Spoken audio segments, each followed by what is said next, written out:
As the turmoil surrounding Detroit Public Schools continues, Lansing is offering a fresh lifeline. Today, a new bailout package was introduced at the state capitol nearly 9 months after the governor's original proposal. It would provide nearly $500 million in debt relief and restore the district's elected school board by this time next year.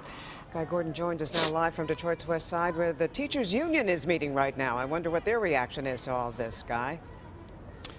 We'll have that for you at 6 o'clock, Carmen. They haven't learned much about this bailout program yet. It's basically a Republican-built lifeboat to save a sinking district that could run out of cash as soon as April. But there are a lot of critics, especially House and Senate Democrats, who are concerned about who's going to be the captain of that new boat, in spite of the fact they got what they wanted, an elected school board by January of 2017. It's a high-level concern. Like the original plan, it will leave the old district behind with its debts, to be repaid by an estimated $70 million per year from the state. A new district will be created without the debt burden and will theoretically have more money for students and instruction. The source of funds yet to be worked out, but its author cautiously optimistic outstate lawmakers will find the money.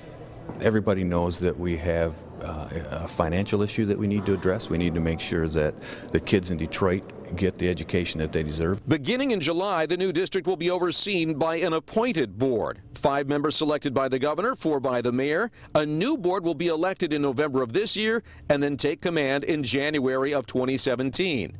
But the appointed board will hire the new superintendent. When the elected board comes in, they can't get rid of the superintendent. So what's the purpose of having local control? There's no academic blueprint on how this new money will be spent, no mention of what will happen to the embattled Education Achievement Authority.